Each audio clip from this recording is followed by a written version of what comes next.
Some moments change everything, and for Apache Elder Grey Wolf, that moment came with a child's desperate whisper. He had spent 15 years alone, nursing wounds that time couldn't heal, when fate brought 2 children to his gate. The little girl was barefoot and trembling, holding a crying baby against her torn dress. She looked up at the old man with eyes full of fear and hope. "Please, help my brother," she whispered. Grey Wolf had turned his back on the white settlers' world long ago, after losing his own family, but something about this child's courage touched his heart. She had walked miles across dangerous prairie to find him. Behind her, the empty land stretched dark and threatening. She was running from something terrible, and somehow she knew this lonely Apache elder was her only hope. What had driven her to seek help from a man the town had forgotten? Before we jump back in, tell us where you're tuning in from. And if this story touches you, make sure you're subscribed, because tomorrow I've saved something extra special for you. Grey Wolf had not always lived alone on the edge of nowhere.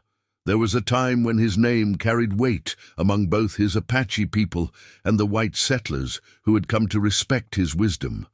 But that was before the soldiers came in the night, before the flames, before the silence that had wrapped around his heart like winter fog and never lifted. His cabin sat a mile from Cedar Ridge, close enough to see the town's flickering lights on clear evenings, far enough to avoid the complications that came with proximity to white folks' troubles. He had built it himself 15 years ago, with hands that remembered the old ways of his grandfather's people, using timber from the surrounding pine forest and stones pulled from the creek that ran behind his property. The structure stood solid and simple, with a covered porch that faced east toward the rising sun, as was proper. Inside, Grey Wolf kept his life ordered and sparse.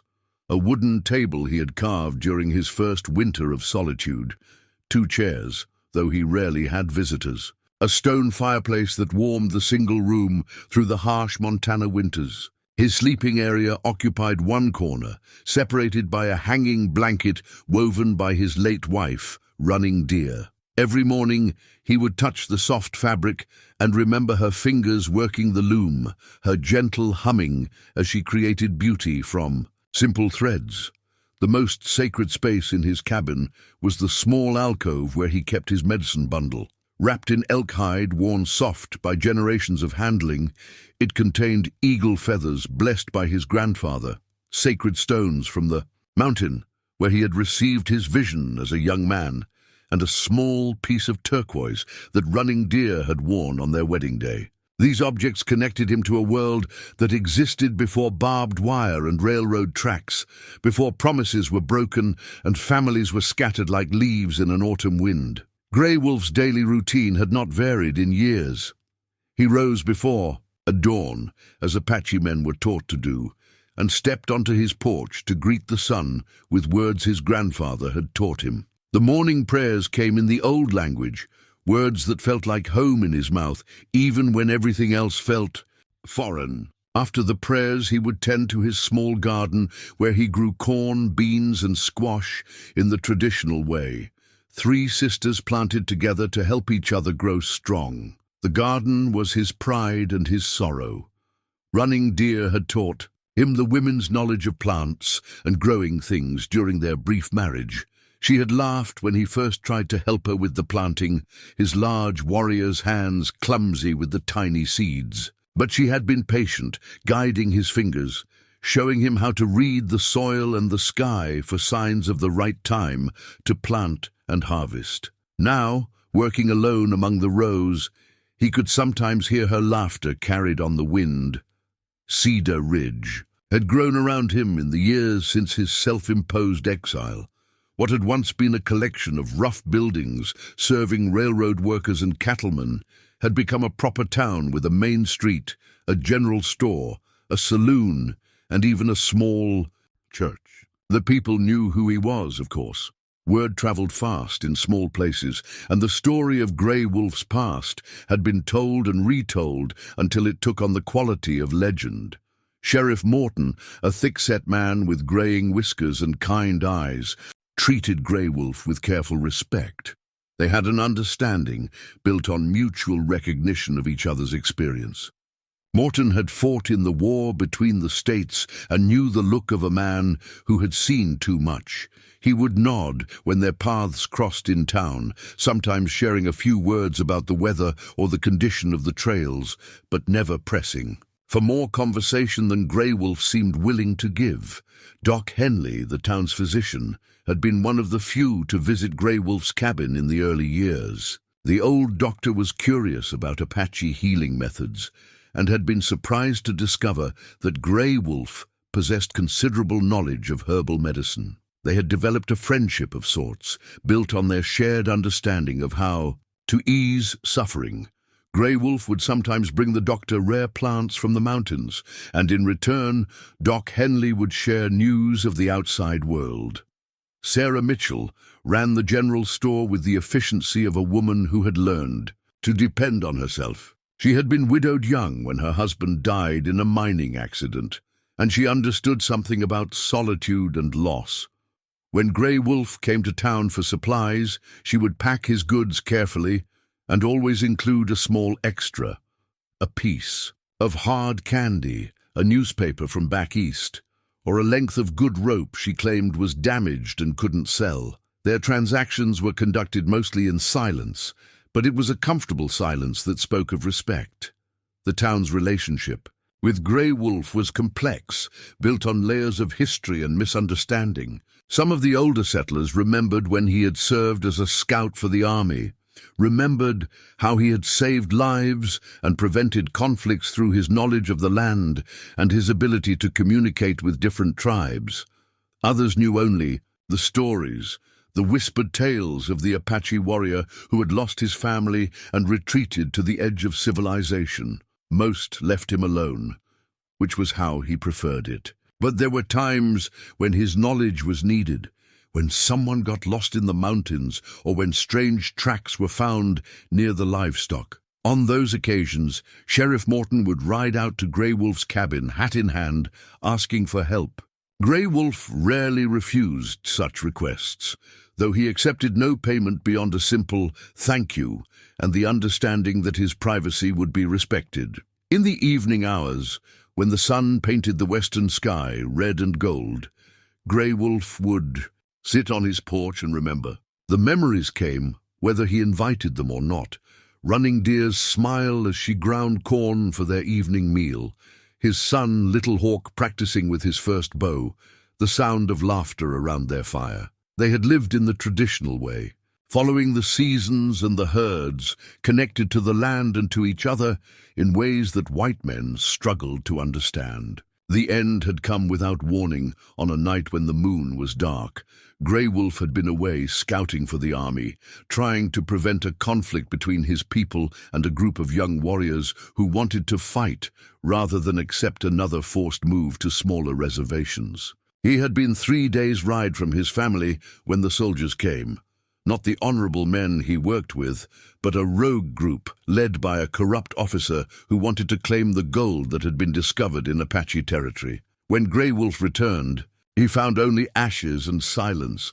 Running Deer and Little Hawk had been buried by other Apache families before they too were forced to flee. The soldiers had covered their crime by claiming the attack had been carried out by hostile raiders, and Grey Wolf's commanding officer, an honest man named Colonel Bradley, had been powerless to prove otherwise without starting a war. That was when Grey Wolf had put away his army uniform and his scouting credentials. He had taken his medicine bundle and his grief and walked away from both worlds, the Apache world that was disappearing and the white world that had taken everything from him. He had been 25 years old, a man in his prime, and he had felt as though his life was over.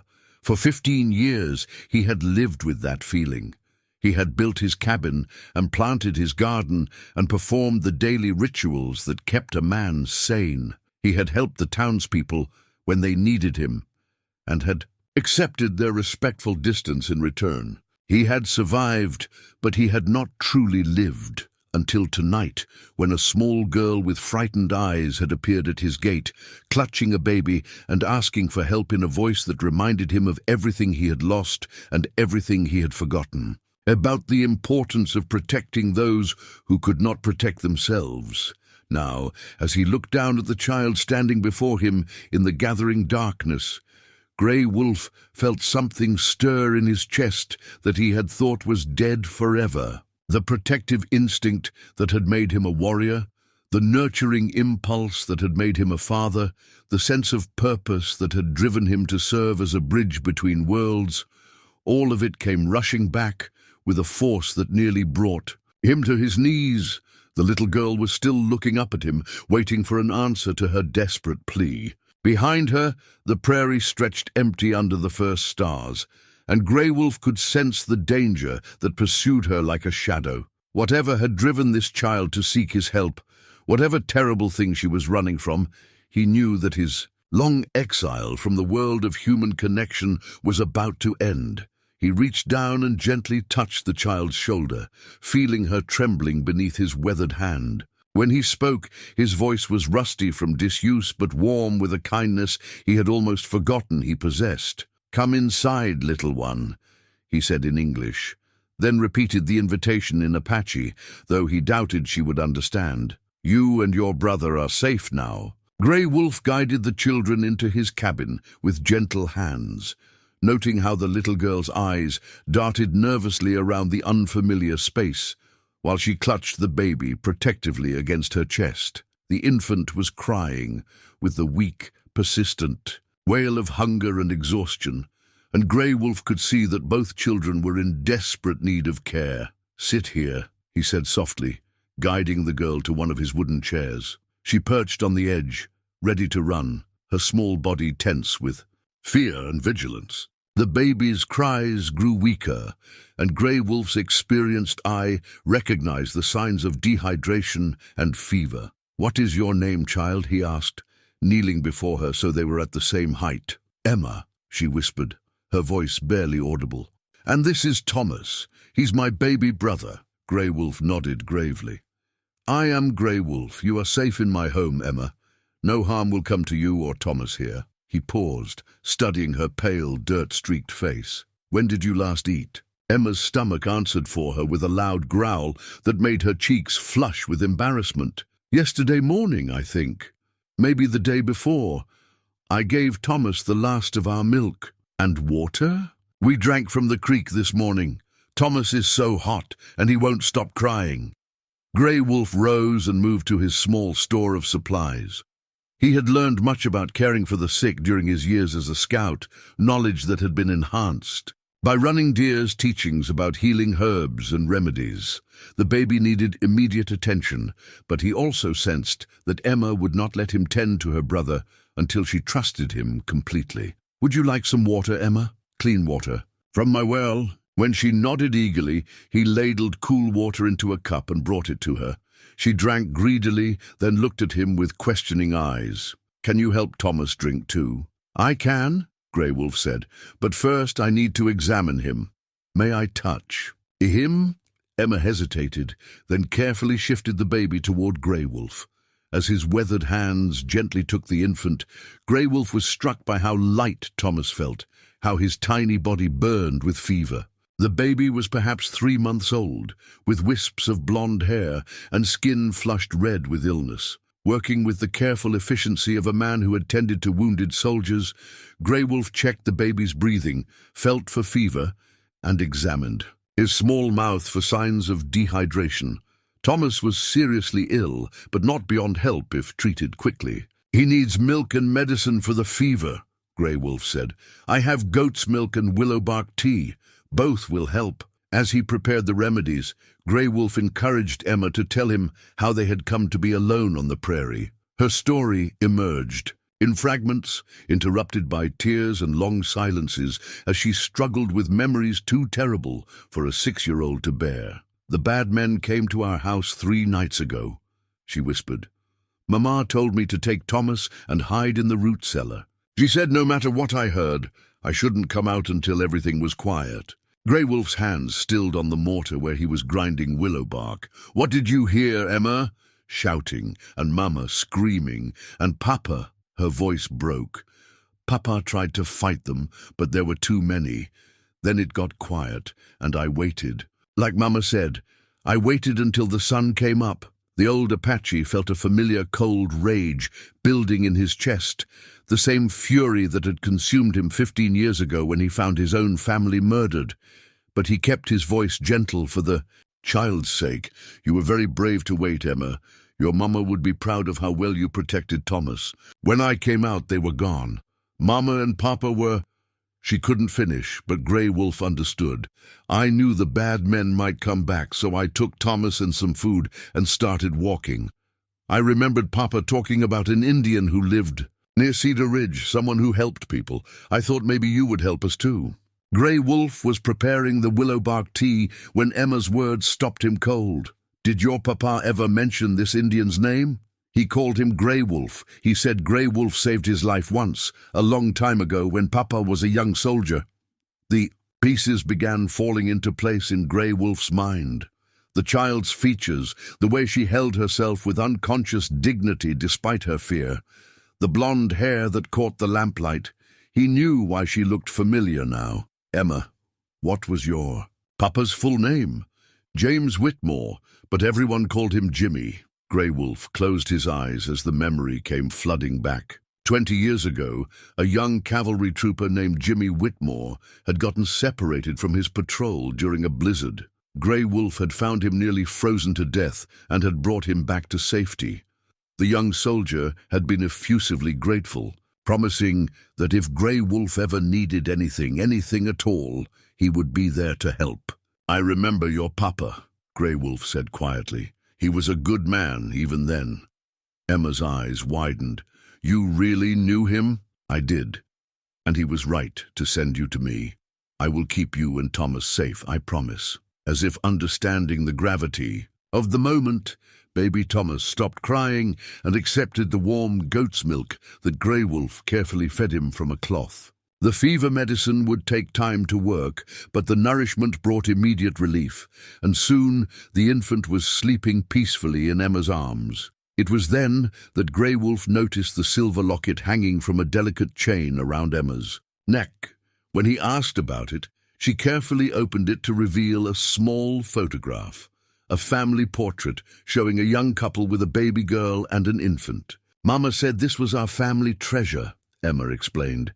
"She made me promise never to take it off, no matter what happened." Grey Wolf studied the photograph in the lamplight. James Whitmore had grown into a handsome man with kind eyes, standing beside a beautiful woman who had passed her delicate features to her daughter. But it was what Grey Wolf could see in the background of the photograph that made his blood run cold. Behind the family, barely visible but unmistakable to someone who knew the territory, was a distinctive rock formation that marked the entrance to Dead Horse Canyon, a place where, according to local rumors, someone had recently discovered a rich vein of gold. "Emma," Grey Wolf said carefully, "did the bad men say anything about why they came to your house? Did they ask your papa any questions?" The little girl nodded slowly. "They kept asking about a map. They said Papa had something that belonged to them, but Papa kept saying he didn't know what they meant." Her voice dropped to a whisper. "That's when they started hurting him." Grey Wolf felt the pieces of the puzzle clicking into place with terrible clarity. The Whitmore family hadn't been killed by random raiders. They had been murdered for a gold claim. The men who had done this believed that James Whitmore had a map to the gold in Dead Horse Canyon, and they had been willing to torture and kill to get it. But Emma and baby Thomas had escaped, and now those same men would be hunting them, desperate to eliminate any witnesses to their crime. Worse, if the killers suspected that the children might know something about the gold claim, they would never stop looking. From outside the cabin came the sound that Grey Wolf had been dreading, the thunder of hoofbeats approaching fast across the prairie. Someone was coming, and at this hour of the night it wasn't a social visit. "Emma," Grey Wolf said urgently, scooping up the sleeping baby, I need you to be very brave again. Take Thomas and follow me." Without waiting for questions, he led them to a wooden panel in the floor near his fireplace. With practiced efficiency, he lifted the panel to reveal a hidden root cellar below, a refuge he had built years ago against uncertain times. "Climb down and don't make a sound no matter what you hear," he instructed. "I will come for you when it's safe." As Emma disappeared into the cellar with her brother, Grey Wolf replaced the panel and scattered a rug over it. The hoofbeats were getting closer, and he could hear the rough voices of men who were accustomed to taking what they wanted. He blew out the lamp, plunging the cabin into darkness, and took his position by the window. In the moonlight, he could see 3 riders approaching his gate. They moved with the confidence of men who expected no resistance, and Grey Wolf recognized the arrogance that came with superior numbers and firepower. But they had made one crucial mistake. They had brought their violence to the home of a man who had spent 15 years nursing his grief and his rage. A man who had nothing left to lose and everything to protect. For the first time in 15 years, Grey Wolf felt the old warrior stirring in his blood. Grey Wolf moved to his bedroom corner and quietly opened a wooden chest that had remained undisturbed for 15 years. Inside, wrapped in soft deerskin, lay the tools of his warrior past, a knife with a bone handle worn smooth by his grandfathers, and touch, a tomahawk balanced for throwing, and at the bottom a small clay pot containing the sacred paint his people used to prepare for battle. His fingers hesitated over the pot. To use war paint again would mean crossing a line he had drawn around his heart 15 years ago, returning to a part of himself he had buried with his family. But as the sound of horses grew closer, Grey Wolf realized that some lines were meant to be crossed when innocent lives hung in the balance. Heavy boots stomped across his porch, followed by a rough pounding on his door. Grey Wolf set the paint aside for now and moved to answer the summons, his bare feet silent on the wooden floor. "Open up in there," a harsh voice commanded. "We know you're awake, Indian." Grey Wolf opened the door slowly, keeping his expression neutral and his hands visible. 3 men stood on his porch, and the moonlight revealed everything he needed to know about their character. The leader was a tall, lean man, with a scar running from his left ear to the corner of his mouth, a mark that spoke of violence survived and lessons learned the hard way. His companions were cut from the same cloth, hard men with dead eyes and hands that rested too casually on their gun belts. "Evening," Grey Wolf said calmly. "It's late for visiting." The scarred man smiled, but there was no warmth in it. "Names: Morrison, Jake Morrison. These are my associates, Cole and Dutch. We're looking for some missing children, a little girl and a baby boy. Heard they might have wandered out this way." "I haven't seen any children," Grey Wolf replied, his voice steady. "This is isolated country, dangerous for little ones to be alone." Morrison studied Grey Wolf's face in the moonlight, looking for signs of deception. "That's what we're worried about. See, these children belong to some friends of ours. The girl took her baby brother without permission, and the family's real worried about them. There's a reward for bringing them back safe." Grey Wolf kept his expression politely interested, while his mind catalogued details. Morrison wore a gun low on his hip in the manner of a man who used it often. His horse was lathered with sweat, suggesting hard riding. Most telling of all, when Morrison mentioned the reward, his eyes held the cold calculation of a man discussing a business transaction, not the concern of someone worried about lost children. "How much of a reward?" Grey Wolf asked, as if the money interested him. $50 for the pair, good money for just pointing us in the right direction." $50 was more than most settlers saw in 6 months, far too much for simply returning runaway children to worried family. It was the kind of money paid for silence or for looking the other way when unpleasant things needed to be done. "That's generous," Grey Wolf said, "but like I told you, I haven't seen any children. If I do, where should I find you?" "We'll be staying in Cedar Ridge for a few days," Morrison said. "At the saloon. You just ask for Jake Morrison and everyone will know where to find me." There was a threat buried in those words, a suggestion that Morrison was the kind of man whose reputation preceded him. Grey Wolf filed that information away, along with everything else. "I'll remember that," he said. "Hope you find those children. Is safe." Morrison nodded curtly and turned to leave, but then stopped and looked back. "You know, it's funny. We talked to some folks in town, and they said there's an old Apache living out here. Said he used to scout for the army before he went native again." "People say many things," Grey Wolf replied evenly. "They do indeed. They also said this Apache was real good at tracking, real good at finding things that were lost." Morrison's smile turned predatory. "Seems like a man with those skills would be valuable to have around, assuming he was willing to help the right people." "I'm retired from tracking," Grey Wolf said.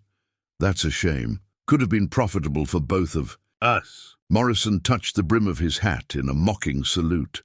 "Well, you have a peaceful evening now, and remember, if you see anything interesting, you know where to find us." The three men mounted their horses and rode away, but Grey Wolf noticed that they headed north toward town rather than continuing their search. That told him they weren't really looking for the children tonight. They were establishing their presence, making sure everyone in the area knew they were around and what they wanted.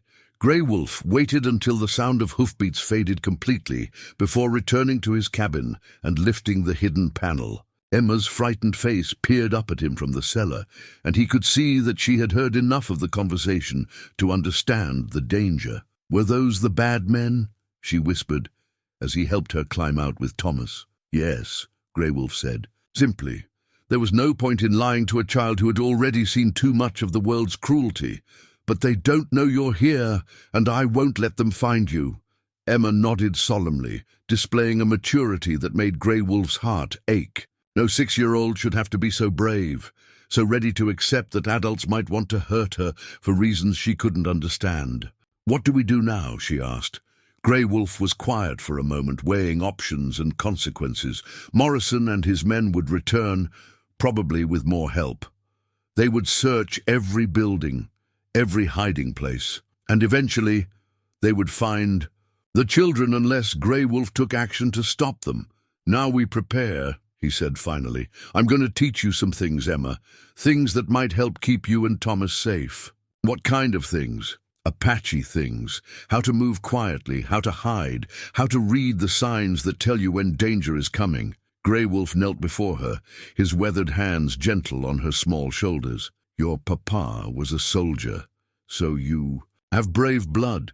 But bravery isn't just about fighting. Sometimes it's about being smart and patient and protecting the people you love." Emma nodded seriously. "I want to learn." "Good. We'll start tomorrow. But tonight, you need rest. Both of you." As Grey Wolf prepared a comfortable sleeping area for the children near his fireplace, his mind was already working through what needed to be done. Morrison and his men were killers, but they were also overconfident. They expected to find helpless children and an old Indian who would either help them for money or be easily intimidated into silence.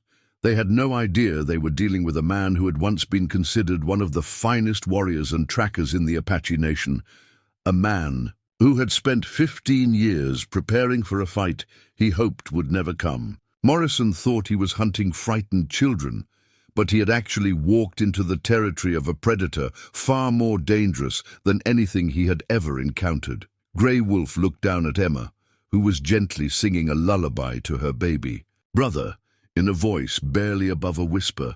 The sight filled him with a protective fury that burned brighter than anything he had felt since the night he found his own family dead. Tomorrow, he would begin teaching Emma the skills she needed to survive, but tonight he would take the first steps toward becoming Grey Wolf the warrior once again.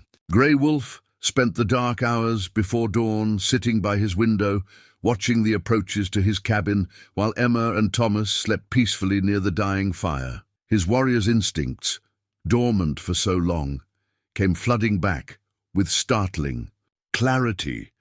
Every shadow might conceal an enemy, every sound could signal danger, and every moment of peace was borrowed time. As the first pale light crept across the prairie, Grey Wolf began to see the signs he had missed in the darkness. Near the creek, the grass was trampled where someone had watched his cabin from concealment. A single cigarette butt gleamed white against the dark soil. Morrison had left one of his men behind to observe. The watcher was gone now, probably relieved. By sunrise, but his presence confirmed what Grey Wolf already suspected. These men were professionals, not the random drifters they pretended to be. They had established surveillance and would return with reinforcements. Emma stirred as the morning light touched her face, and Grey Wolf was struck again by her resemblance to her father. The same determined set to her jaw, the same clear eyes. That seemed older than their years. James Whitmore had possessed that quality too, an inner strength that couldn't be broken by hardship or fear. "Good morning, Emma," Grey Wolf said softly. "How is Thomas?" The little girl sat up carefully, checking on her baby brother with the practiced efficiency of someone who had been caring for him for days. Thomas was cooler to the touch, and his breathing was easier. The fever medicine and proper nourishment were working. "He's better," Emma said with relief. "He's not burning up anymore. The medicine helped. He'll be stronger today." Grey Wolf moved to his small stove and began preparing breakfast. Cornmeal mush with honey and dried berries, simple food that would give the children energy. "Are you hungry?" Emma nodded eagerly, then hesitated. "But what if those men come?" "Back, they will come back," Grey Wolf said matter-of-factly as he stirred the pot. "But not for a few hours. They'll want to scout the area in daylight first, maybe bring more men. That gives us time to prepare." "Prepare how?" Grey Wolf ladled the warm mush into wooden bowls and sat across from Emma at his small table. "First, we make sure Thomas stays healthy. Then I teach you some things your papa would have wanted you to know." As they ate, Grey Wolf began Emma's education in survival. He started with simple concepts: how to move quietly by feeling for solid ground before putting weight on each step, how to use shadows and cover to avoid being seen, how to read the wind direction so your scent wouldn't carry to enemies or animals. "Why do you know all this?" Emma asked, her young mind absorbing the lessons with remarkable speed. "Because I am Apache," Grey Wolf explained. "My people lived by hunting and hiding for thousands of years. We had to be invisible to survive." After breakfast, Grey Wolf began work on a special project. From a piece of soft pine, he carved a small wooden flute, his knife moving with practiced precision as he shaped the instrument. Emma watched in fascination as the wood took form under his skilled hands. "Is that for me?" she asked when he began boring the finger holes. "It is. Every Apache child should have music in their life." Grey Wolf tested the flute's tone, adjusting the holes until it produced a clear, sweet sound. "But this is also a tool. If you ever get lost or separated from me, you can use this to signal. 3 short notes, then 3 long ones, then 3 short again. I will know that sound and come to find you." Emma accepted the flute with reverence, understanding that it represented more than just a toy. As she practiced the signal pattern, Grey Wolf felt a strange warmth in his chest. He had not made music or toys since Little Hawk was alive. Creating something beautiful for this brave child felt like a small resurrection of the man he used to be. By mid-morning, they heard the sound of a single horse approaching.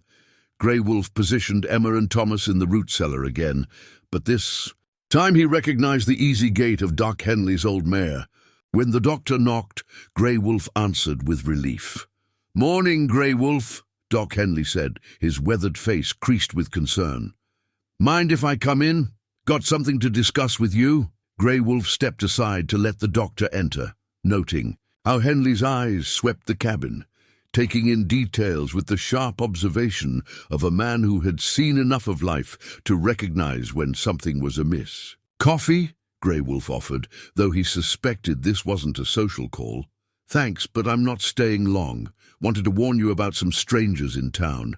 3 hard-looking men asking questions about missing children.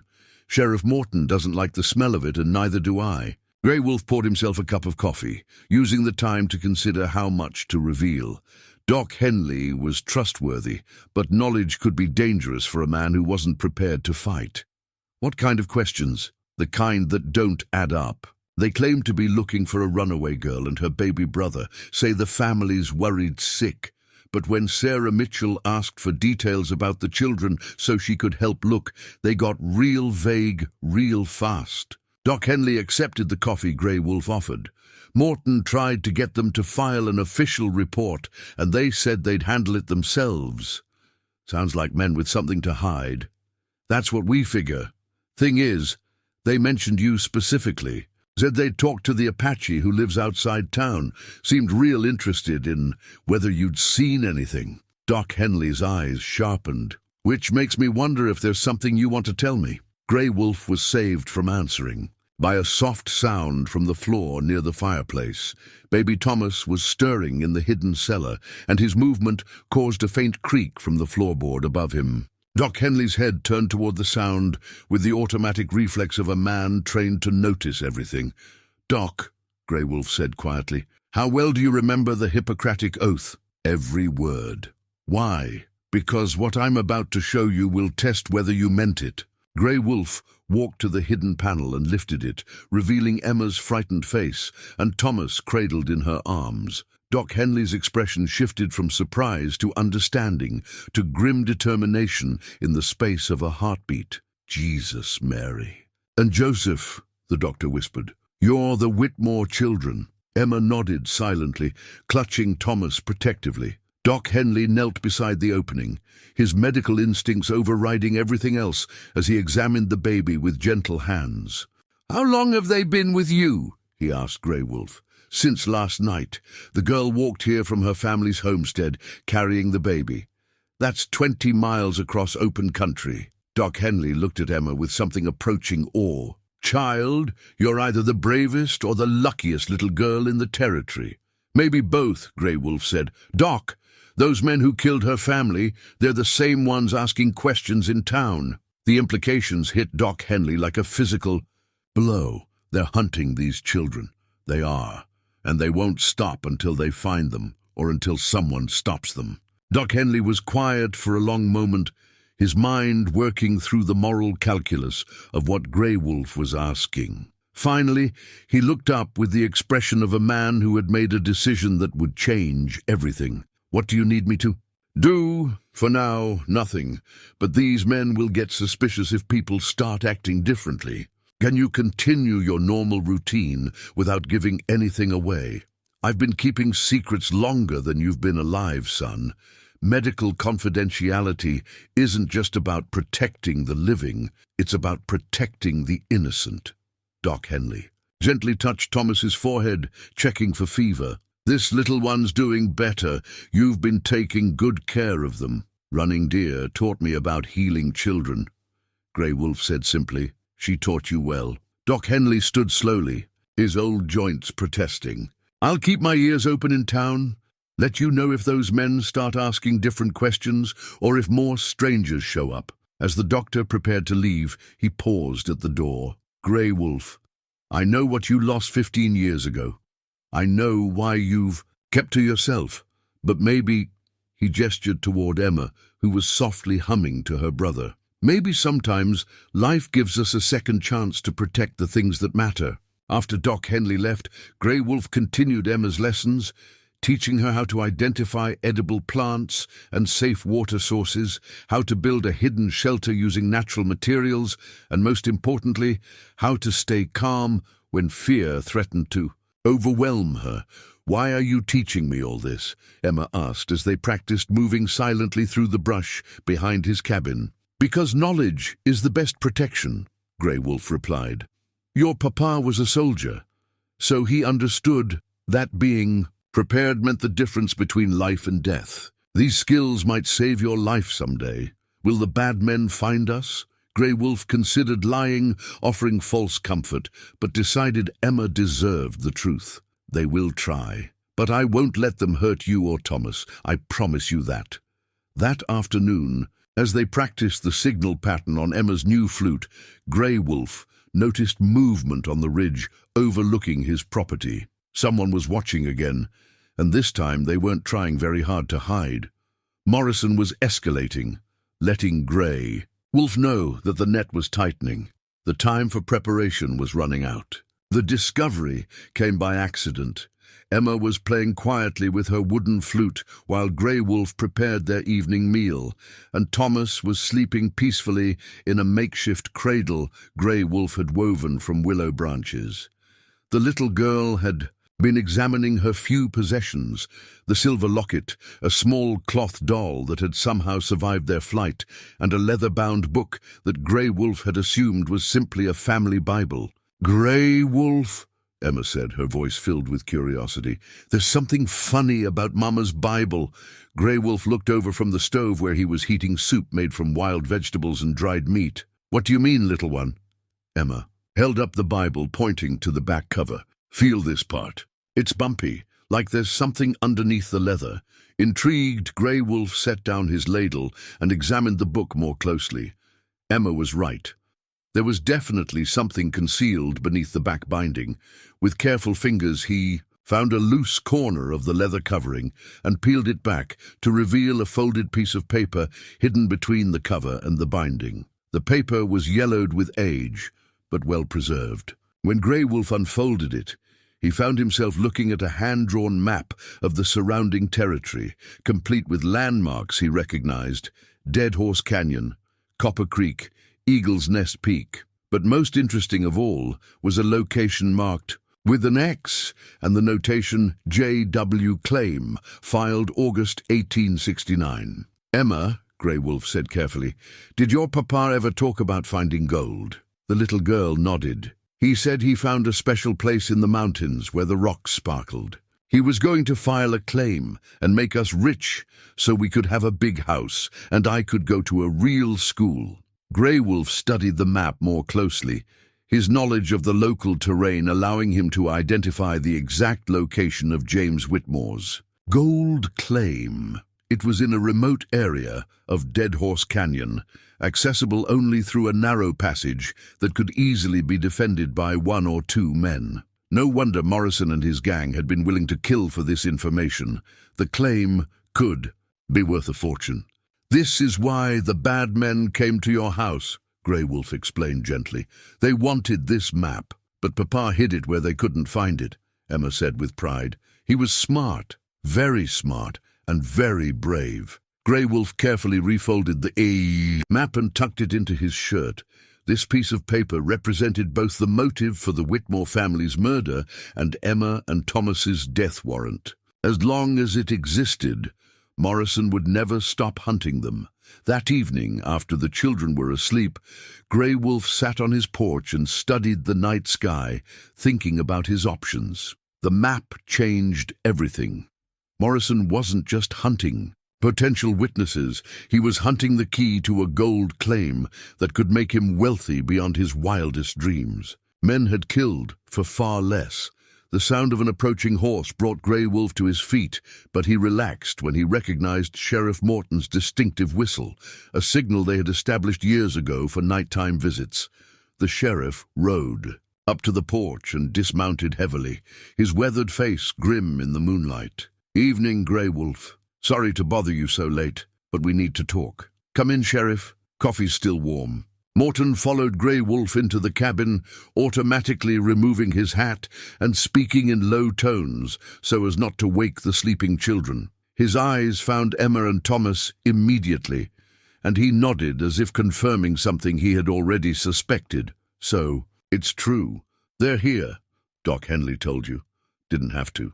I've been watching those 3 strangers, and their story doesn't hold water. Real family members looking for missing children would have involved the law from the beginning. These men are trouble."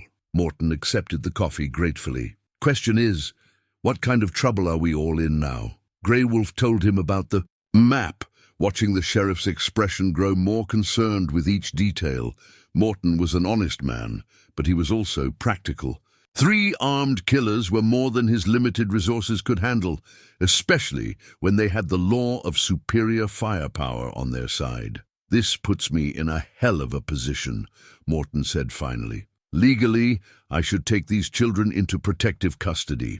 But practically, that might be signing their death warrant. Morrison's got the look of a man who'd walk through hell to get what he wants." "What do you know about him?" "More than I'd like. After they rode into town, I sent some telegrams.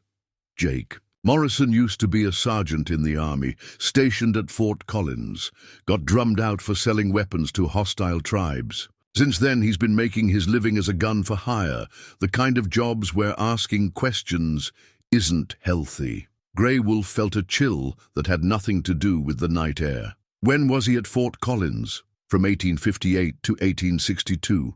"Why?" "I served as a scout there from 1860 to 1863. Our paths might have crossed.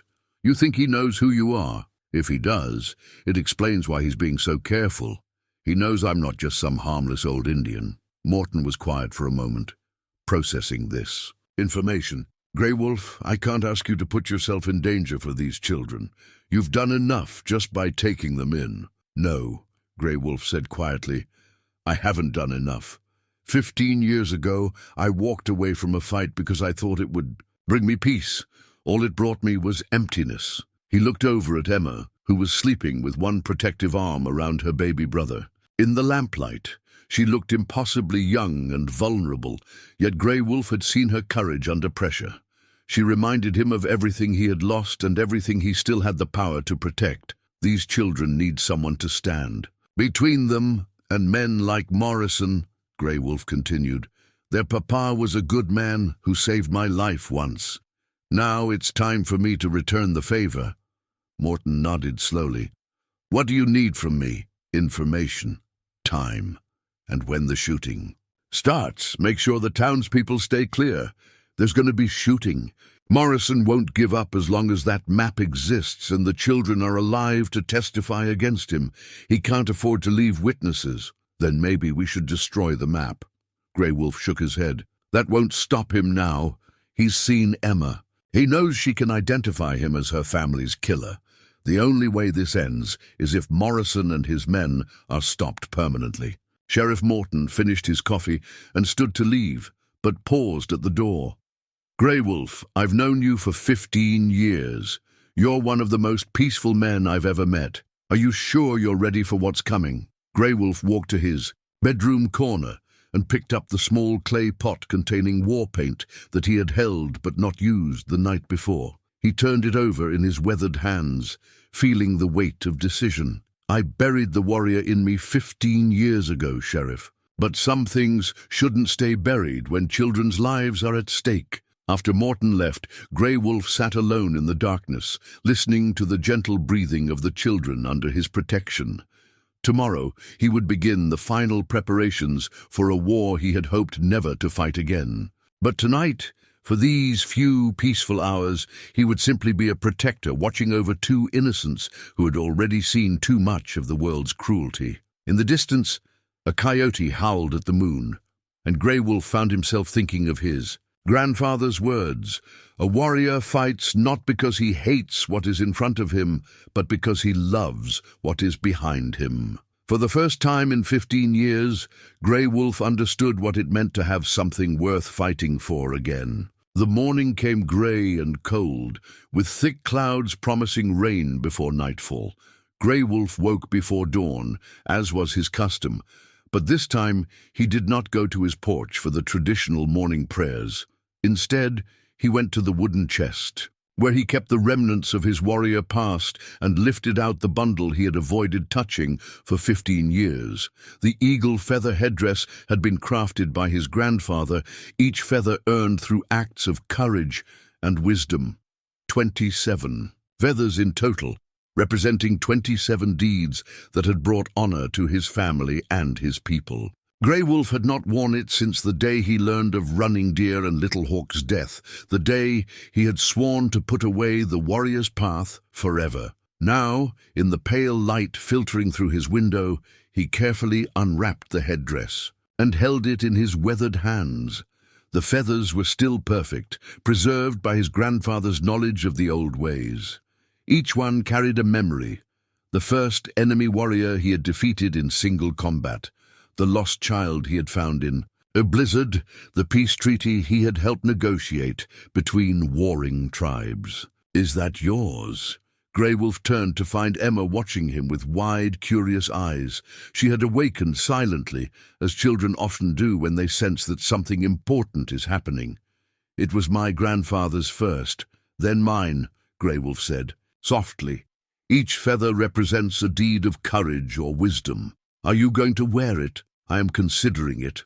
Among my people, when a warrior puts on his war headdress, it means he is ready to fight to the death to protect what he loves." Emma studied the magnificent headdress with the solemnity of a child who understood that she was witnessing something sacred. "Do you love me and Thomas?" The question pierced Grey Wolf's heart with its simple honesty. "Yes, little one. I love you both very much. Then you should wear it." Grey Wolf knelt beside Emma, placing the headdress carefully on the floor between them. "If I put this on, Emma, it means that very dangerous things might happen.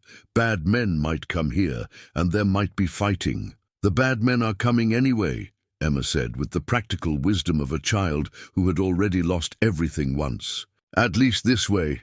You'll be ready for them." As if summoned by their conversation, baby Thomas stirred and began to cry softly. Emma immediately went to comfort her brother, lifting him with the practiced ease of someone who had been caring for him throughout their ordeal.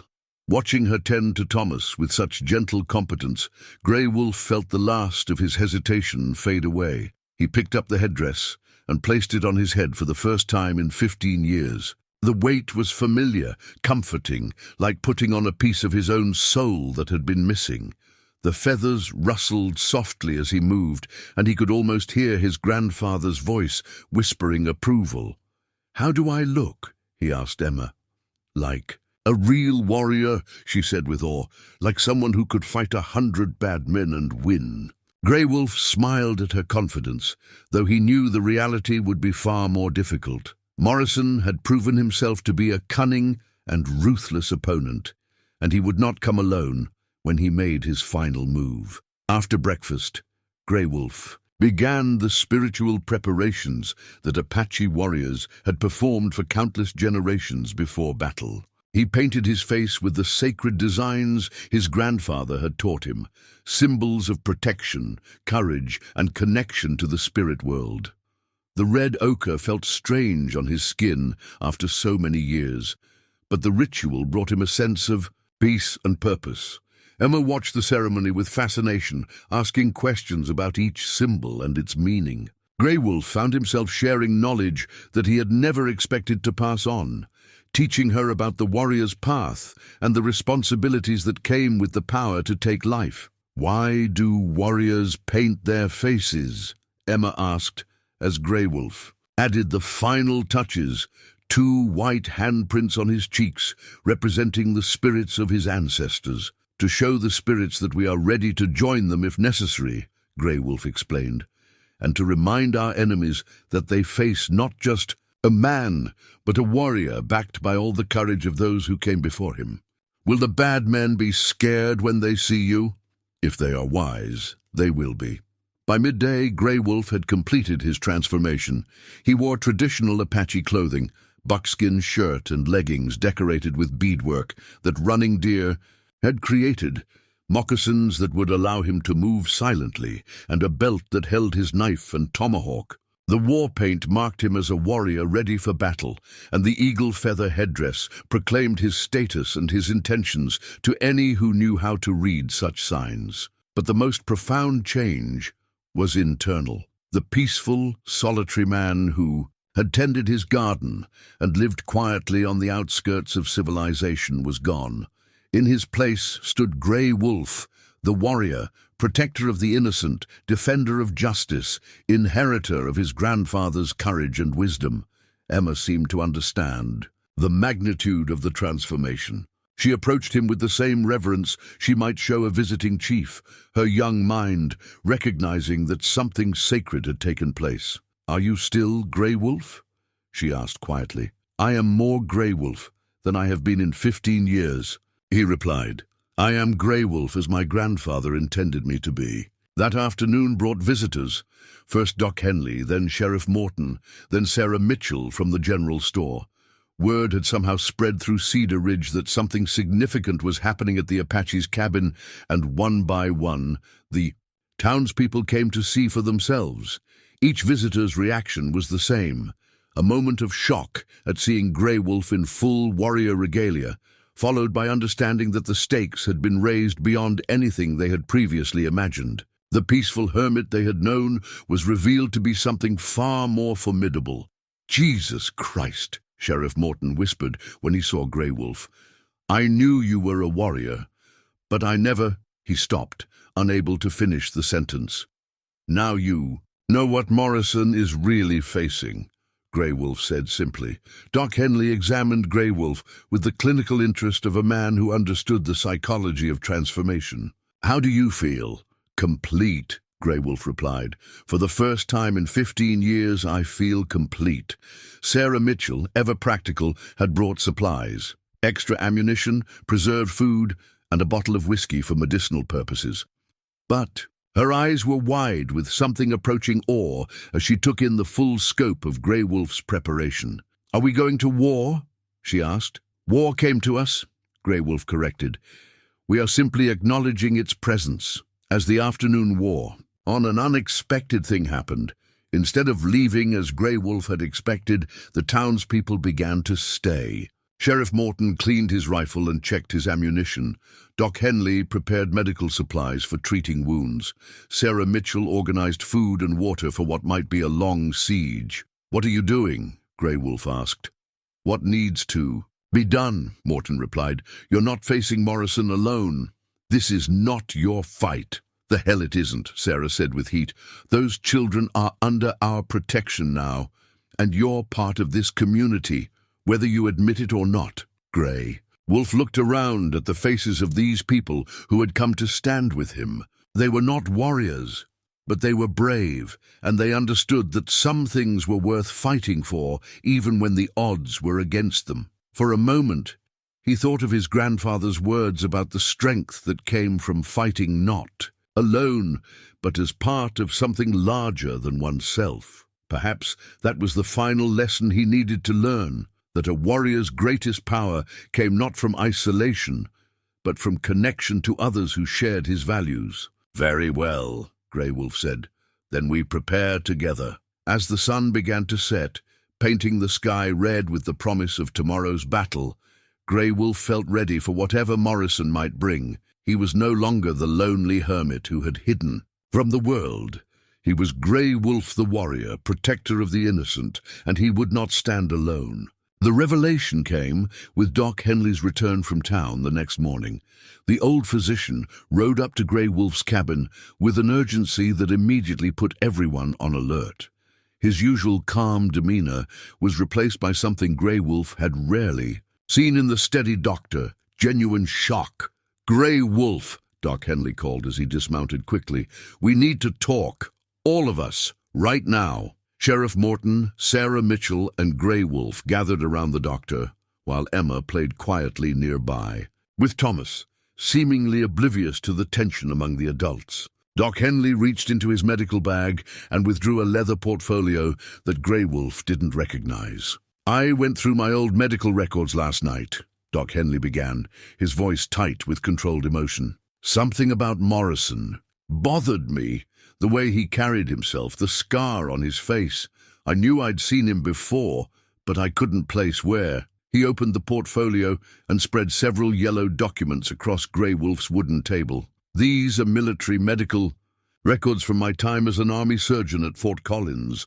I treated hundreds of soldiers, but some cases you never forget." Grey Wolf leaned closer to examine the papers, his warrior's eyes immediately focusing on the details that mattered. The documents were official Army medical reports, complete with detailed descriptions of treatments and injuries. "Look at this." "1. Doc Henley said, pointing to a report dated March 15th, 1862. "Sergeant Jake Morrison, treated for severe facial laceration caused by by an Apache tomahawk during an unauthorized raid on a peaceful village. The words hit Grey Wolf like a physical blow. He studied the medical report more carefully, noting the precise description of Morrison's injury and the circumstances that had caused it. But it was the next document that made his blood run cold. "This report details the investigation into that raid," Doc Henley continued, his voice growing harder. "Morrison and 4 other soldiers attacked an Apache camp without orders, claiming they were pursuing stolen cattle. They killed 3 people, including a woman and child, before the camp's warriors drove them off." Sheriff Morton whistled low. "Unauthorized military action against civilians. That's a court-martial offense." "It should have been," Doc Henley agreed grimly. "But look at this final report." The last document bore the seal of the commanding officer. At Fort Collins, Grey Wolf read it twice before the full implications sank in. The report stated that Sergeant Morrison and his men had been acting on intelligence provided by their Apache scout, a scout who had allegedly led them to believe the village contained hostile warriors planning attacks on white settlements. "Who was the scout named in this report?" Grey Wolf asked, though he already knew the answer. Grey Wolf, Apache tracker and guide, attached to the 3rd Cavalry Regiment. The silence that followed was broken only by Emma's soft humming as she sang to her baby brother. Grey Wolf stared at the documents, feeling the weight of a truth he had never suspected. Morrison hadn't just been a corrupt soldier. He had been one of the men responsible for destroying Grey Wolf's life. "I was never involved in any raid on a peaceful village," Grey Wolf said quietly. "I would never have led soldiers to attack women and children." "I know that," Doc Henley said firmly, "which means Morrison and his commanding officer falsified this report. They used your name to cover up their war crimes." Sarah Mitchell, who had been listening with growing horror, spoke up. "But why would they do that?" "Because someone had to take the blame," Sheriff Morton said with disgust, "and a dead Apache scout can't defend himself." Grey Wolf felt the pieces of a 15-year-old puzzle clicking into place with terrible clarity. Morrison's raid wasn't random. He knew exactly which village to attack because he had been watching my family. The realization hit him like lightning. Morrison hadn't attacked Running Deer and Little Hawk because they were convenient targets. He had specifically targeted Grey Wolf's family as revenge for the scar Grey Wolf had given him during the fight. "That drove off the raiders. There's more," Doc Henley said grimly. He pulled out another document, this one bearing the signature of Colonel Bradley, Grey Wolf's former commanding officer. "I telegraphed Bradley yesterday. He's retired now, living in Colorado Springs. He remembered the incident clearly." Doc Henley unfolded the telegram he had received in response to his inquiry. "Bradley says he suspected Morrison was lying about the raid from the beginning. The description of the attack didn't match your methods or your character. But Morrison and his men stuck to their story, and without proof, Bradley couldn't challenge it officially. So they destroyed my reputation to save their own skins," Grey Wolf said, the old anger beginning to burn in his chest. "Worse than that. Bradley says Morrison was eventually drummed out of the army for selling weapons to hostile tribes, the same crime they tried to pin on you. But by then, the damage to your name was done." Emma looked up from playing with Thomas, her young face troubled by the tension she could feel in the air. "Grey Wolf, why does everyone look so angry?" Grey Wolf knelt beside her, his weathered hands gentle despite the fury building inside him. "Because I just learned that the bad man who hurt your family is the same bad man who hurt my family a long time ago." Emma's eyes widened with understanding beyond her years.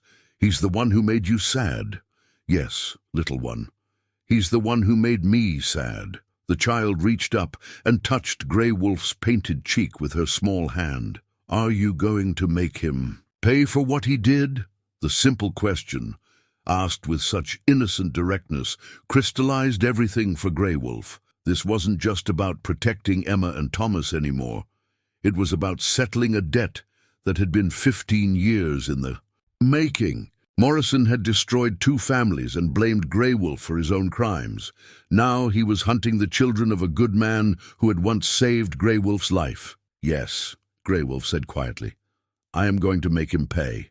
Sheriff Morton pulled out another document from his own pocket, a wanted poster that had arrived on the Morning Telegraph. Speaking of paying, turns out Morrison is wanted in 3 territories for murder, robbery, and claim jumping. There's a $1,000 bounty on his head, dead or alive. "The federal marshal knows he's here?" Sarah asked. "Knows and doesn't care. Morrison's got friends in high places, and the marshal's office is stretched too thin to chase every wanted man." Morton's face was grim. "We're on our own." Grey Wolf studied the wanted poster, noting the careful description of Morrison's scars and distinguishing marks.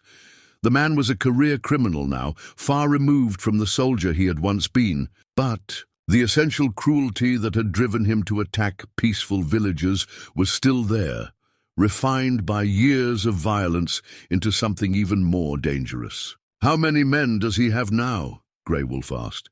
"We counted 8 this morning when they rode out of town," Morton replied. "All armed, all with the look of men who've killed before." 8 against 4, Sarah said, then caught herself. "I mean 8 against 5. I can shoot as well as any man." 8 against 6, Doc Henley corrected. "I may be old, but my hands are still steady." Grey Wolf looked around at these brave people who had chosen to stand with him against overwhelming odds. They weren't warriors, but they had something Morrison's men lacked. They were fighting for something greater than themselves. "Morrison will come at dawn," Grey Wolf said with certainty. "He'll want the advantage of surprise, and he'll expect to find us sleeping. But he doesn't know that we're ready for him." Emma tugged on Grey Wolf's sleeve. "Will you be safe, Grey?" Wolf picked up the little girl and held her close, feeling the weight of responsibility for her life and her brother's. But mixed with that weight was something he hadn't felt in 15 years, the clarity that came from knowing exactly what needed to be done and why. "I will do everything in my power to keep you and Thomas safe," he promised. "And when this is over, Morrison will never hurt another family again." As the sun set on what might be their last peaceful evening, Grey Wolf felt the transformation complete itself. He was no longer the broken man who had fled from the world after losing his family. He was Grey Wolf the warrior, protector of the innocent, and tomorrow he would face the man who had stolen 15 years of his life. But this time he would not be alone. This time he would have something Morrison had never possessed, the unbreakable strength that came from fighting for love rather than greed, for justice rather than revenge, for the protection of the innocent rather than the satisfaction of personal ambition. Morrison had made one critical error in his calculations. He thought he was hunting helpless children and intimidating a broken old man. Instead, he had awakened a warrior whose cause was just and whose allies were willing to die for what they believed in. Tomorrow would bring the reckoning that had been 15 years in the making. As darkness settled over the prairie, Grey Wolf led Emma and Thomas to the sacred cave where his grandfather had received his vision as a young man. The hidden shelter was carved deep into the rock face of Eagle's Nest Peak, invisible from below, and accessible only through a narrow passage that Grey Wolf had discovered as a child. The cave was more than just a hiding place. It was a repository of Apache spiritual power, decorated with ancient paintings left by generations of warriors who had come here to seek guidance before battle. In the flickering light of a small fire, the painted figures seemed to dance on the stone walls, as if the spirits of Grey Wolf's ancestors were gathering to witness what was to come. "This is where you'll be safe until I return," Grey Wolf told Emma as he arranged blankets and supplies in the deepest part of the cave. "No one knows about this place except me." Emma looked around at the ancient paintings with wonder and something approaching reverence. Even at 6 years old, she could sense the sacred nature of the place. "How long have these pictures been here?" "Longer than anyone remembers. My grandfather said his grandfather's grandfather painted some of them. This cave has protected Apache children for hundreds of years." Grey Wolf had prepared everything they would need: water, food, warm blankets, and herbs for Thomas in case his fever returned. Most importantly, he had left Emma's wooden flute and taught her a special signal pattern that would summon help if needed. "Remember," he said, kneeling before the brave little girl, 3 short notes, 3 long ones, 3 short again. If something happens and you need help, play that pattern and someone will come. Who will come? Doc Henley knows about this place now. If something happens to me, he'll bring you to safety. Emma's lower lip trembled slightly, but she didn't cry. Are you going to die? Grey Wolf considered lying, offering false comfort, but this child had already faced too much truth to be deceived by pretty words. I don't plan to die, little one. But if the spirits decide it's my time, I want you to know that protecting you and Thomas has given my life meaning again. I don't want you to die, Emma whispered, throwing her small arms around his neck. Grey Wolf held her close, feeling the weight of all the love he had never been able to give his own son. Then I won't die. I promise to come back to you. He placed his hands on her shoulders and looked into her eyes with all the solemnity of a Apache grandfather passing wisdom to his grandchild. Emma, you are the bravest person I have ever known. You walked 20 miles across dangerous country to save your brother. You trusted a stranger when you had every reason to be afraid. You have the heart of a warrior. Will you teach me to be a real warrior when you come back? I will teach you everything I know about being strong and brave and protecting the people you love. But first, I have to finish what started a long time ago. Grey Wolf spent another hour with the children, singing Apache lullabies and telling them stories of brave warriors and wise chiefs.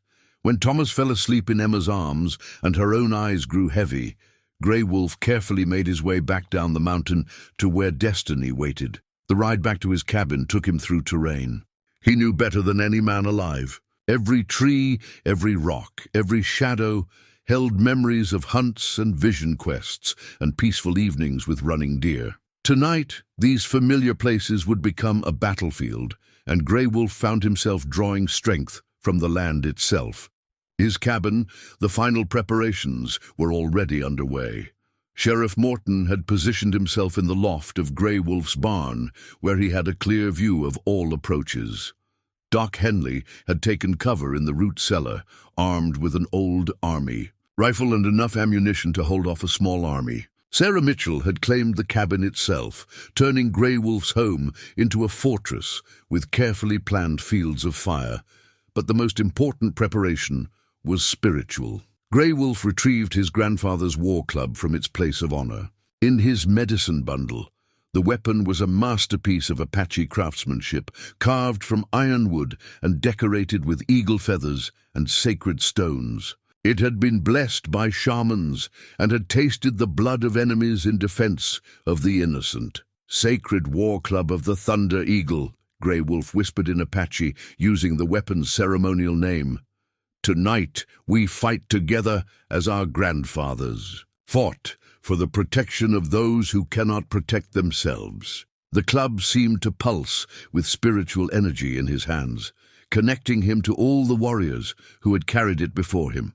Grey Wolf could almost hear his grandfather's voice, whispering words of strength and courage. As midnight approached, Grey Wolf began the final ritual. He painted additional symbols on his face and arms, protective signs that his grandfather had taught him, marks that would ensure his spirit would find its way to the afterlife if he fell in battle. The war paint felt right on his skin, like putting on armor that had been crafted specifically for his soul. You ready for this, Grey Wolf? Sheriff Morton called quietly from his position in the barn. I have been ready for 15 years, Grey Wolf replied. I just didn't know it. The waiting was the hardest part. Grey Wolf positioned himself on his porch, where the moonlight would illuminate his war paint and ceremonial dress for maximum psychological impact. He wanted Morrison to see exactly what he was facing, not a broken hermit, but a Apache warrior in full regalia, backed by the spiritual power of his ancestors and the righteous fury of a man seeking justice. Doc Henley's voice drifted up from the root cellar. Grey Wolf, I want you to know that whatever happens tonight, you've given those children something precious, hope for the future." "We all have," Grey Wolf replied. "Emma will remember this night for the rest of her life. She'll remember that when evil came calling, good people stood up to fight it." Sarah Mitchell checked her rifle one final time. "Think Morrison knows what he's walking into?" "No," Grey Wolf said with certainty. "He thinks he's hunting helpless children and intimidating an old man. He has no idea he's about to face the combined will of an entire community." The hours crawled by with agonizing slowness. Grey Wolf used the time to center himself, drawing on the meditation techniques his grandfather had taught him. He thought of Running Deer's smile, of Little Hawk's laughter, of Emma's courage, and Thomas's innocent sleep. He thought of all the reasons worth fighting for, and all the reasons worth dying for. Just before dawn, when the sky was beginning to lighten in the east, Grey Wolf heard the sound he had been waiting for, the distant thunder of multiple horses, approaching at a gallop.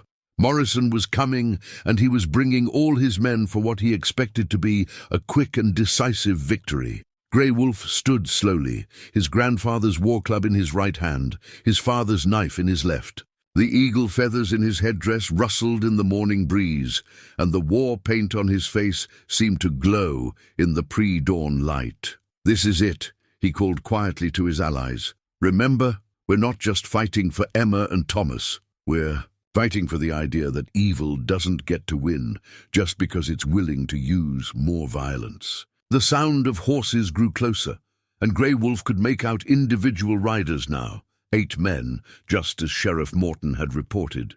They rode with the confidence of predators who had never encountered real resistance, their weapons ready but their guard down. Morrison led the group, his scarred face twisted with anticipation.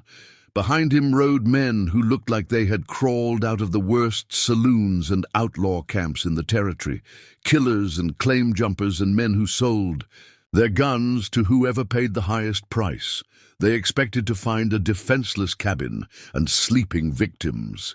Instead, they found Grey Wolf standing on his porch like an avenging spirit, his war paint gleaming in the dawn light, his weapons ready, his stance proclaiming that he was prepared to fight to the death. Morrison pulled up short when he saw Grey Wolf, and for a moment uncertainty flickered across his features. This wasn't the broken hermit he had expected to intimidate.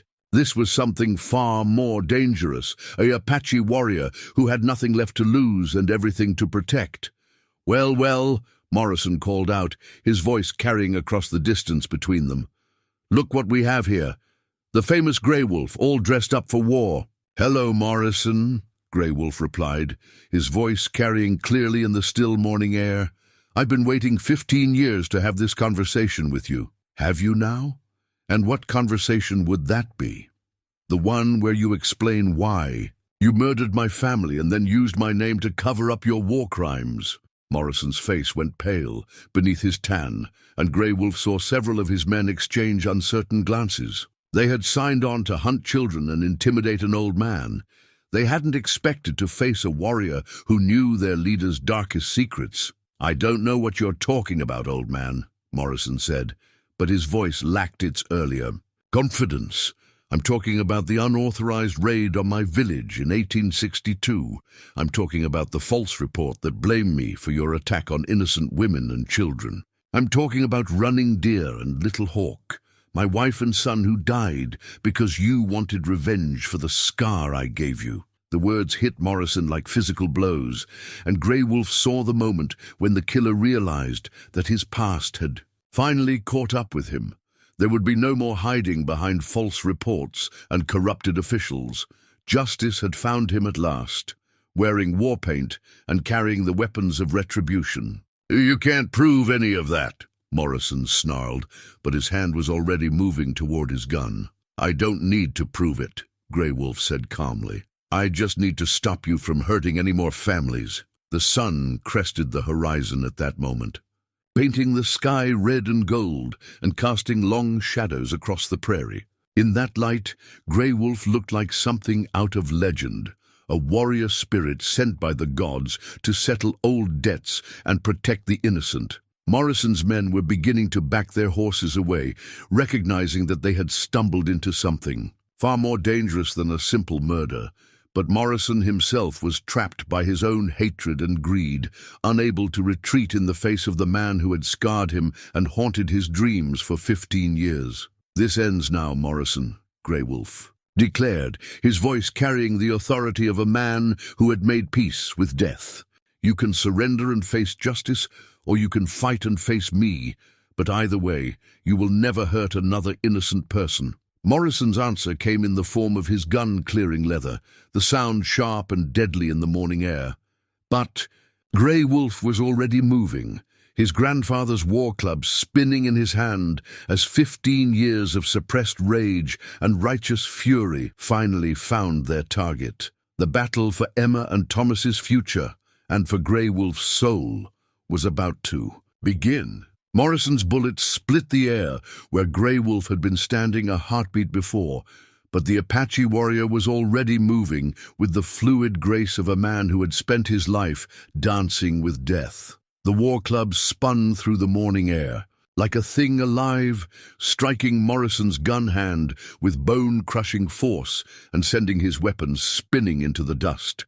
The battle erupted in an explosion of gunfire and war cries that echoed across the prairie like thunder. Sheriff Morton's rifle cracked from the barn loft, and one of Morrison's men tumbled from his saddle with a cry of pain. Doc Henley's steady aim claimed another, while Sarah Mitchell's Winchester spoke with deadly accuracy from the cabin window. But it was Grey Wolf who commanded the battlefield like a force of nature. He moved between the horses and gunmen with supernatural speed, his grandfather's war club rising and falling in devastating arcs, while his knife found the gaps in his enemy's defenses. The eagle feathers in his headdress seemed to catch fire. In the rising sun, and the war paint on his face gleamed like blood. "Kill him!" Morrison screamed, clutching his shattered gun hand. "Kill the Indian!"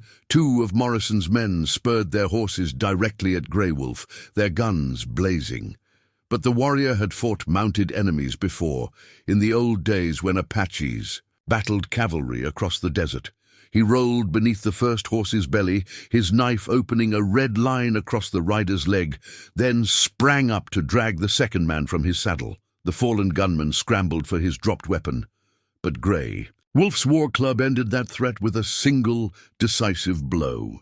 Around him, the battle raged with the fury of men fighting for causes they believed in, the townspeople defending their community and the innocent children they had sworn to protect, Morrison's men fighting for money and their own survival. Sheriff Morton's position in the barn gave him command of the open ground, and his steady fire kept Morrison's remaining men from organizing an effective assault. Doc Henley, despite his age, proved that years of steady hands in surgery translated to deadly accuracy with a rifle. Sarah Mitchell fought with the desperate courage of a woman defending her home. But it was Grey Wolf who seemed touched by something beyond the mortal world. Bullets that should have found their mark somehow missed by inches.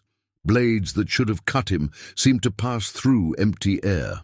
His grandfather had always said that warriors who fought for the right reasons were protected by the spirits of their ancestors, and Grey Wolf felt that protection now like a shield of invisible light. Morrison, cradling his ruined hand, backed away from the immediate fighting and began shouting orders to his surviving men. "Forget the Indian. Find those children. They're the ones who matter."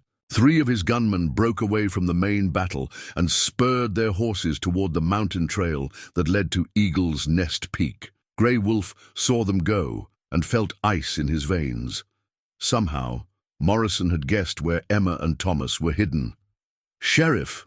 Grey Wolf called out as he deflected another attacker's blade with his war club. 3 men heading for the mountain. Morton's rifle swung toward the fleeing riders, but they were already too far away and moving too fast. The old lawman's shot went wide, and the gunman disappeared into the rocks and trees that surrounded the peak. Grey Wolf felt a moment of pure terror that cut through his warrior's calm. Emma and Thomas were alone in the cave. defenseless, except for the little girl's courage and a wooden flute. If Morrison's men found them, but the moment of fear transformed itself into something far more dangerous. A cold, focused rage that his grandfather had called the eagle's fury. Grey Wolf looked at Morrison, who was grinning despite his injured hand, clearly believing that victory was still within his grasp. "You should have taken my offer to surrender," Grey Wolf said quietly, his voice carrying clearly across the battlefield. Despite the continuing gunfire, Morrison laughed harshly. "When my men bring me those children, you'll be begging me for mercy." "Your men won't find them," Grey Wolf replied with absolute certainty. "And you won't live to see another sunset." Something in the warrior's tone made Morrison's grin falter. There was no bluster in Grey Wolf's words, no empty threat, just the calm promise of a man stating simple fact. Grey Wolf raised his grandfather's war club above his head and let out a war cry that had not been heard on the Montana prairie for a generation. The sound seemed to shake the very air, carrying in it all the fury of a proud people who had seen their land stolen and their families murdered. The few remaining gunmen still fighting looked up at that sound and saw something that made their blood run cold. Grey Wolf stood silhouetted against the rising sun, his war paint gleaming, his eagle feathers catching the light, and his weapons raised in a gesture that spoke of death and judgment. For the first time since the battle began, Morrison's men began to break. They had signed on to fight a broken old man, not an Apache warrior who seemed to carry the wrath of the spirits themselves. But Grey Wolf wasn't finished yet. Somewhere on the mountain above, 3 killers were hunting the children. He had sworn to protect, and that was something he would not allow, no matter what it cost him. Grey Wolf sprinted toward the mountain trail with the desperate speed of a man racing death itself. Behind him, Sheriff Morton and the others were finishing off Morrison's remaining men, but ahead of him, 3 killers were closing in on the most innocent souls he had ever known. The path up Eagle's Nest Peak was treacherous, carved from living rock by countless generations of Apache feet. Grey Wolf knew every step, every handhold, every shadow that could provide concealment. His pursuers, however, were strangers to this sacred ground, and that would be their downfall. He heard them before he saw them. The harsh breathing of horses pushed too hard up the steep trail, the cursing of men frustrated by terrain that refused to cooperate with their haste. They had dismounted and were climbing on foot now, following the faint path that led to the cave. Grey Wolf left the trail and began scaling the rock face directly, using handholds that only someone raised in these mountains could have found. His grandfather had taught him this route as a boy, a secret way to the sacred cave that bypassed the main trail entirely. He reached the cave entrance just as the first gunman came into view below. The man was perhaps 50 yards away, close enough that Grey Wolf could see the cruel anticipation in his face. These weren't just killers. They were men who enjoyed their work, who took pleasure in terrorizing the helpless. From inside the cave came a sound that made Grey Wolf's blood freeze. Emma's wooden flute playing the distress signal he had taught her. 3 short notes, 3 long ones, 3 short again. The brave little girl had heard the approaching danger and was calling for help. Grey Wolf drew his knife and prepared to descend like an avenging angel. But what happened next surprised even his battle-hardened soul. The first gunman suddenly pitched forward with a cry of pain, clutching his leg where a sharp stone had struck him with tremendous force. Then another stone flew through the air, this one finding its mark on the second man's shoulder with enough impact to spin him around. From a concealed position above the trail, Emma appeared like a young warrior goddess, her small hands deadly, accurate with the rocks she was hurling at Morrison's men. She had remembered Grey Wolf's lessons about using the terrain to her advantage, and she was fighting back with everything she had. "There she is!" The third gunman shouted, raising his rifle toward the child. That was when Grey Wolf struck. He dropped from the cliff face like a stone, landing directly on the gunman who was aiming at Emma. The impact drove them both to the ground, and Grey Wolf's knife found its mark before the man could cry out. The second gunman, still reeling from Emma's stone, turned his weapon toward Grey Wolf just as another rock struck him in the face. This one had been thrown with the precision of someone who had spent days learning Apache hunting techniques, and it shattered the man's nose in an explosion of blood. Grey Wolf's war club finished what Emma's courage had started. The first gunman, wounded but still dangerous, tried to scramble up the trail toward the cave where Thomas lay sleeping. But Emma was ready for him too. As he clawed his way up the rocky path, she triggered a small avalanche of stones that Grey Wolf had shown her how to prepare, a defensive trap that sent the killer tumbling back down the mountainside. When the dust settled, Grey Wolf found himself looking up at Emma with something approaching awe. The terrified little girl who had appeared at his gate just days before was gone, replaced by a young warrior who had used intelligence, courage, and Apache tactics to help defeat three-armed men. "Are you hurt?" Grey Wolf called up to her. "No," Emma replied, then held up another stone with grim determination. "I have more rocks if you need them." Grey Wolf couldn't help but smile at her fierce expression. "I think we're finished here, little warrior." But even as he spoke, the sound of gunfire from below reminded him that one enemy remained. Morrison was still alive, still dangerous, and still needed to be stopped permanently. "Emma, take Thomas and stay in the cave until I return," Grey Wolf commanded. "Bar the entrance and don't come out for anyone but me." "What about the bad man's?" "Leader, I'm going to end this," Grey Wolf said simply. As he began his descent back to the cabin, Grey Wolf carried with him the image of Emma standing among the rocks, like a young Apache guardian, brave and fierce and absolutely unbreakable. Whatever happened in the final confrontation with Morrison, the children would survive. Emma had proven that she carried the warrior spirit in her heart, and that spirit would protect her and Thomas no matter what the future brought. But first, there was a debt to settle with the man who had stolen 15 years of Grey Wolf's life, and threatened the new family that had given him a reason to live again. From his shirt, Grey Wolf pulled the military commission papers that had revealed Morrison's crimes. Soon, very soon, he would remove the stolen medal that the killer wore. As a badge of honor, justice was coming to Jake Morrison at last. 3 months had passed since the morning when Jake Morrison's reign of terror ended in the dust outside Grey Wolf's cabin.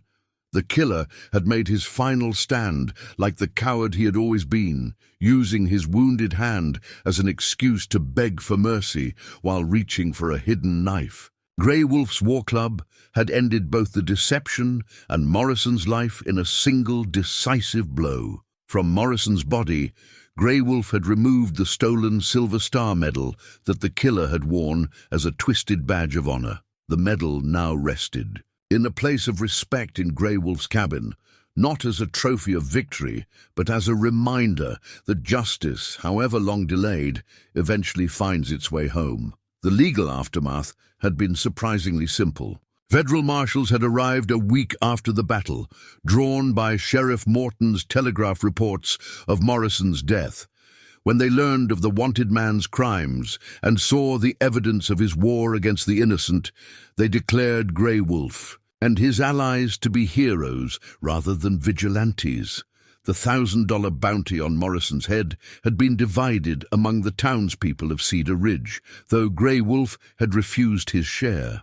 More importantly, the federal authorities had cleared Grey Wolf's name of the false charges that had haunted him for 15 years. Colonel Bradley, now retired but still influential, had testified about Morrison's true character and the likelihood that the reports blaming Grey Wolf had been fabricated. The Apache warrior's honor was restored, and his military service was officially recognized with the respect it had always deserved. But the greatest change was not legal or financial.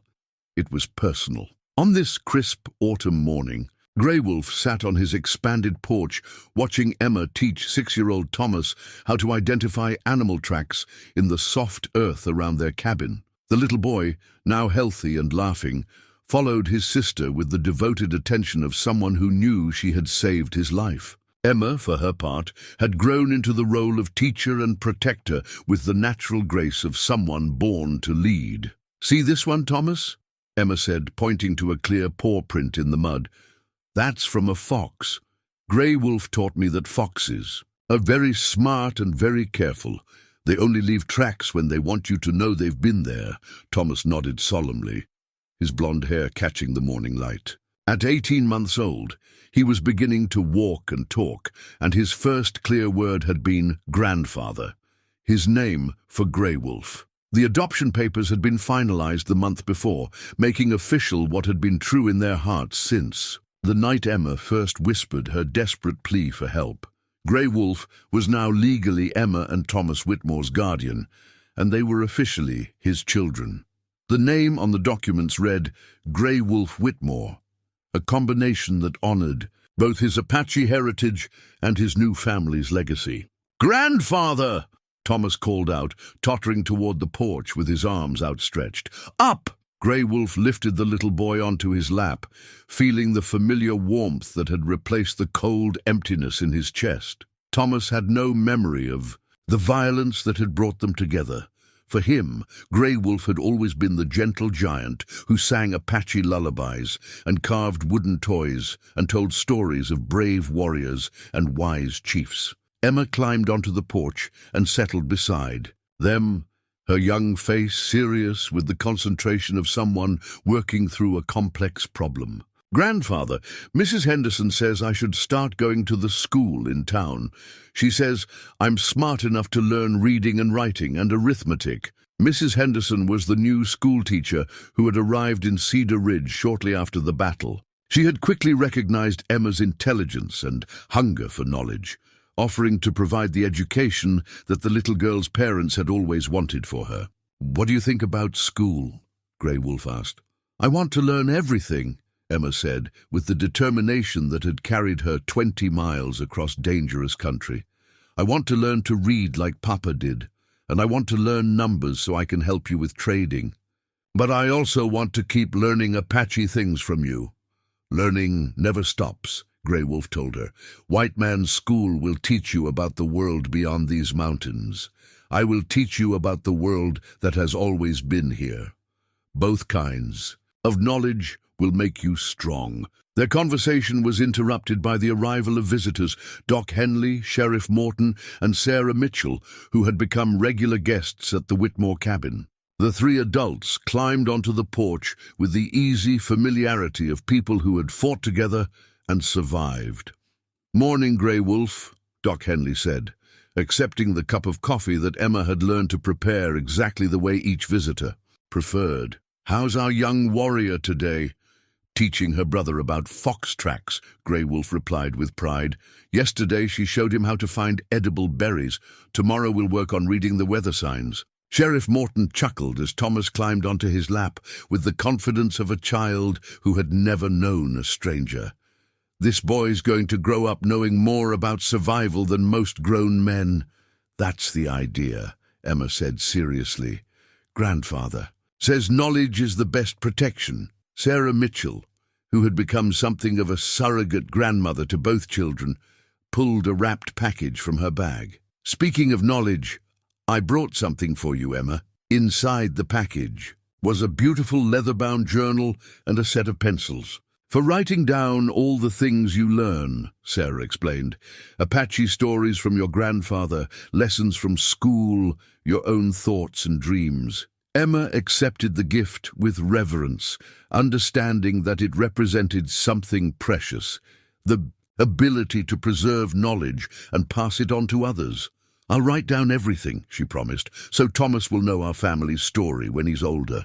"That's exactly right," Grey Wolf said, his voice thick with emotion. "Stories are how we keep the people we love alive in our hearts." As the morning progressed and their friends shared news from town, Grey Wolf found himself marveling at the transformation that had taken place in his life. 3 months ago, he had been a broken hermit, nursing old wounds and waiting for death. Now he was a father again, a member of a community, a man with purpose and hope for the future. The sacred cave where Emma and Thomas had hidden during the battle had become a regular destination for family picnics. Emma loved hearing the stories of the ancient paintings, and Thomas delighted in the echoes his laughter made against the stone walls.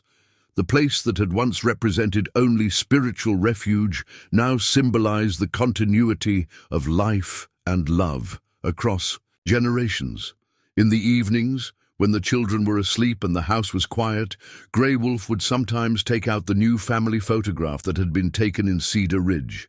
In it, he stood proudly between Emma and Thomas, his weathered face gentle with love, his traditional clothing a symbol of the heritage he was passing on to his new family. The photograph had replaced the image of running deer and little hawk on his bedside table, not because he loved them less, but because he had learned that love was not diminished by sharing it with others. His first family lived on in his heart and in the wisdom he passed to Emma and Thomas. His new family represented not a replacement for what he had lost, but a continuation of the love that had never truly died.